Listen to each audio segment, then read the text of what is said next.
time we're born till we die, and we can turn our whole life over to Him and let Him take lead and change your life for the better, or you stay in your own pathway and try to do your own thing, and I'm going to tell you, you're going to have disaster. And, looking back, to 1980, going all the way back to high school, and Eddie Lambton saying, I got a good friend that I want you to meet. Going back to that time, and you push your life and fast forward, and I look at all the things that's happened in that time. This is all, God knew this place, and He knew everything that was going to happen all the way back in 1980. He knew it from the time that I was conceived in my mother's womb when she was 40 years old. He knew. I didn't know. And there's a lot of things in my life that, if you knew and you could see that far ahead, you wouldn't want to. You really wouldn't want to. Because, it ain't always going to be that rosy little walk, But it can be a better walk as long as you got the good Lord in your life. It's a lot of changes, and I've seen a lot of things. And in 2005, I told you about Blake coming into the world early. 2005, I wasn't prepared to be standing in the emergency room again at Children's Hospital, University of Tennessee, while they were pumping 2 liters of fluid off of Blake's heart.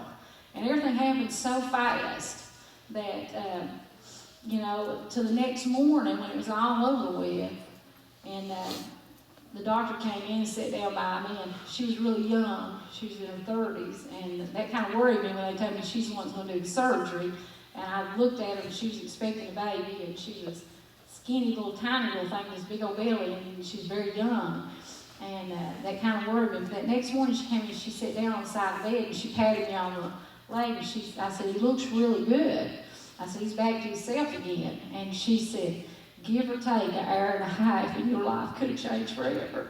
And it was just like, boom, because as a mother, that's the last thing you ever expect, And Blake hasn't had any reoccurrences or anything. And I said, "What caused this?" And they said, "It's just a freak virus that attacked his heart. It could attack any part of his body, and it attacked his heart." And I kept thinking, freak virus, that's Satan's what that was. And that's exactly what that was. He was, whatever that he can get, that he can come to kill, steal, and destroy. The Lord didn't have anything to do with that virus other than saving Blake's life. And then in 2008, 3 years after that, I wasn't expecting, when we went to the hospital for Joy to have a stent, that by the time that I left that room and went and got a cup of coffee and come back and was standing in the door, and Dr. Huntsinger said, "We need to talk."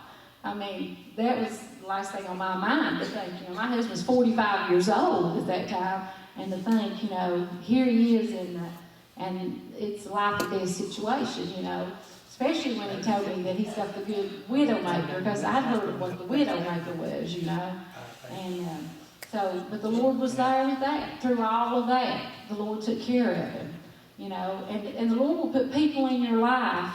I can stand here and tell you situations, one right after another, of people He's put in my life and in Gerald's life that have led us to places that we've needed to go, things that we've needed to do, doctors we've needed to see, people we've needed to talk to, and I give Him the credit for that.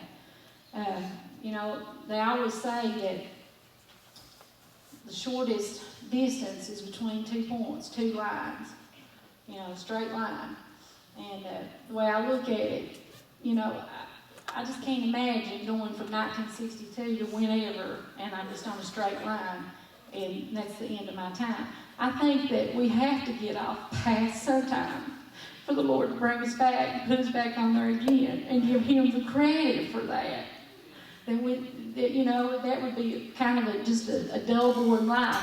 And I think of Moses in the Bible, it took 40 years to get them to the promised land, And I think our life, we don't want to think about 40 years being a long time in between there. But whether it be from 1 to 10 years or 10 to 90 years or whatever, how long it's destined for something to happen, I still think that sometimes you know, it's hard that you want to walk that straight and narrow pathway, but I think there's times in your life when you get off, you better turn to the Lord to let Him get you back on and stay in that pathway. I want to be able, you know, for the Lord to guide my life, direct my life, and, you know, and my steps until it is my last breath to take, and then I'm ready to go meet Him. I want to read one verse because it's my favorite verse, and then I promise to get out of your way. And I know I've been here, there, and everywhere, but I hope you know a little bit more about me now than you did for me just sitting on the front saying that's the preacher's wife. Because, you know, we've had a life, all of us have, and all in different directions. And some of your stories, I'm sure, is a whole lot more elaborate than mine. Because, you know, I grew up poor country girl, but that's the same way I'm going to die. I didn't bring nothing into this world, I ain't taking nothing out of it. So my favorite verse is Isaiah 40, chapter 40, verse 31. And I'm constantly, I've started a new webpage. You know, I did Mothers in Prayer a couple of years ago here, and I really feel like the Lord put that on my heart. Then I kind of got off track with that. And again, there's that straight line. I got off track of it. And the Lord kept putting it on my heart. You need to start this back. You need to start it back. So I started an online group page, and it's not just for women. So if any of you guys want to be on it too, you can. And I changed the name of it to Mothers in Prayer, because a lot of people think you have to be a mother, because mothers pray. I can't imagine a mother not praying. But, you know, but I thought there's other people pray all the time. You ought to be a mother to pray. And I thought, why don't we call it Kindred Hearts? So it's on Facebook, and it's called Kindred Hearts.